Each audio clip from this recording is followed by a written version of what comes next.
पश्चिम बंगाल के हावड़ा के शिवपुर विधानसभा में इस वक्त मेरी मौजूदगी है मनोज तिवारी, 35 साल के टीएमसी का युवा चेहरा, जिनको इस विधानसभा से टीएमसी ने मैदान में उतारा है ताकि जमकर चौके छट्टे ये लगा सके और यहां के मतदाताओं को टीएमसी के पक्ष में कर सके।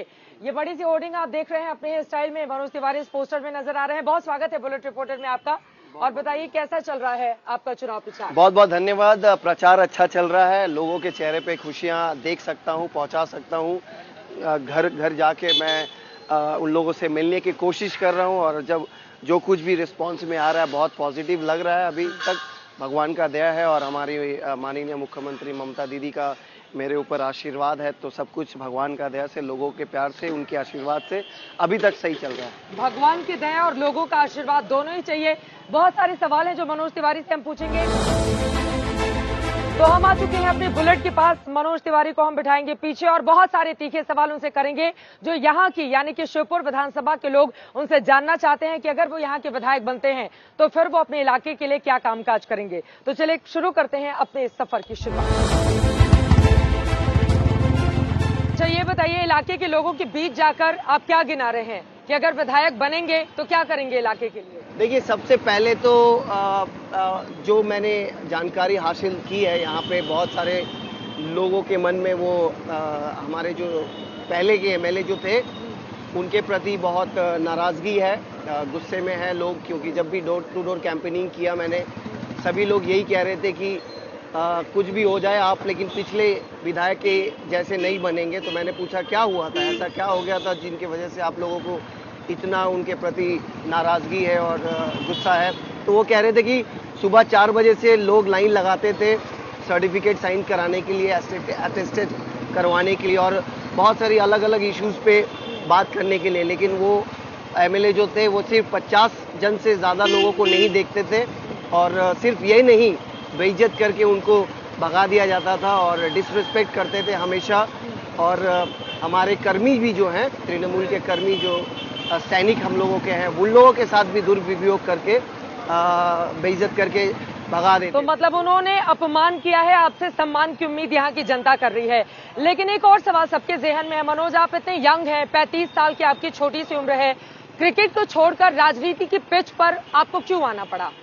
देखिए, मैं हमेशा से क्रिकेट जब खेलता भी था तो ऑब्वियस सी बात थी, मैं हमेशा ऐसा चाहता था कि मैं समाज सेवा करूं और मैं करता भी था जितना भी हो सके। चैरिटेबल ट्रस्ट में और चैरिटेबल फाउंडेशन, एनजीओज में मैं अपने कैपेसिटी में सब समय मैं योगदान दिया हूं।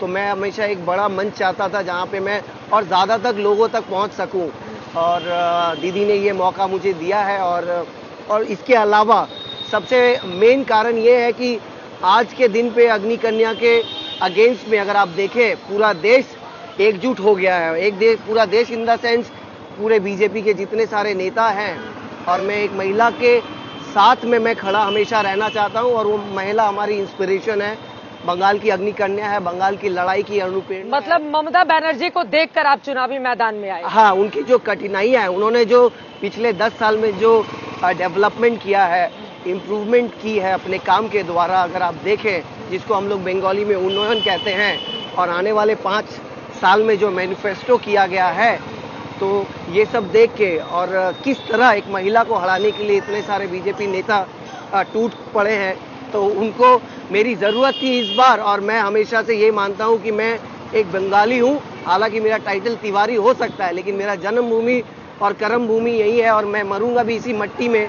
तो I am the son of the soil, और ये Paschim Bengal son of the soil को ही चीफ मिनिस्टर के रूप में देख सकता है, और वो है हमारी माननीय मुख्यमंत्री। आप तिवारी हैं, ममता दीदी भी बता रही हैं कि वो शांडिल्य ब्राह्मण हैं। हाँ। तो ये जाति बताने का चलन भी खूब चल पड़ा है। हाँ, अगर चल पड़ा है तो किसने शुरू किया, ये भी तो देखना बहुत जरूरी है ना। आप इस समय टीएमसी के एक मुश्किल पिच पर बल्लेबाजी करने के लिए उतरे हैं, क्योंकि 10 सालों के शासन का हिसाब भी देना है और आपको बताना है कि मैं युवा चेहरा हूं, यहाँ का विकास करूंगा। कैसे कर पा रहे हैं ये आप अगर ग्राउंड रिपोर्ट्स अगर लें, ये कैमरा क्रू आपके साथ हमेशा सुबह से शाम तक लगा हुआ है। अगर आप लोगों के घर घर जाके पूछें तो ये जो 10 साल का जो हिसाब मुझसे मांग रहे हैं, ये लोग आपको हिसाब दे देंगे। और पिछले 10 साल का रिपोर्ट कार्ड वैसे भी दिया गया है, ऐसा नहीं है कि नहीं दिया गया है। सबसे पहले रूपोश्री से शुरू करके कन्याश्री से शुरू करके, सबुज साथी से शुरू करके, स्वास्थ्य साथी से शुरू करके क्या क्या नहीं किए हैं। मतलब हेल्थ, एजुकेशन, आप सब देख लीजिए, सब कवर अप हुआ है इसमें। और इसमें 10 साल का हिसाब मांग रहे, ठीक है, लेकिन ये भी मतलब भूल जाने से नहीं चलेगा कि पिछले 1.5 साल कोई काम नहीं हुआ है कोविड-19 के वजह से। तो आप अगर 8.5 ही साल देख सकते हैं, तो हिसाब लोग जानते हैं दीदी ने क्या काम किया है देखिए, और बगल में आने वाले एक 5 मंदिर, साल में क्या माता करेंगे। दुर्गा का ये मंदिर ऐसा लग रहा है, भगवान शिव, और बहुत ही खूबसूरत मंदिर है।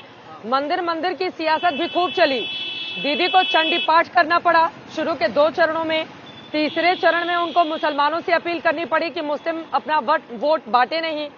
अब आप चौथे चरण में हैं, तो दीदी के सामने चौथे चरण को लेकर भी चुनौती होगी कि वो क्या करें।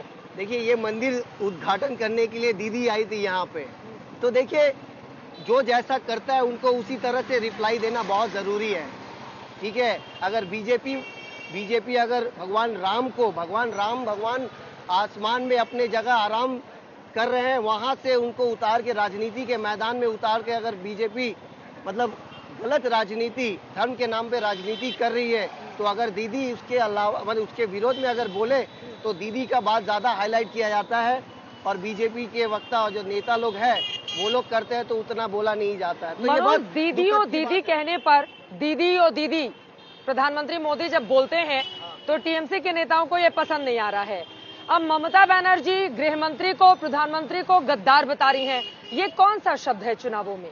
मतलब अब वो तो देखिए, अब आप ही मुझे बताइए, आप भी तो इतने सालों से रिपोर्टिंग कर रहे हैं ना, तो आप बताइए, प्रधानमंत्री का जो चेयर है उसको मैं बहुत सम्मान करता हूँ, इज्जत करते हैं, मेरे अलावा सभी लोग करते हैं हमारे देश में।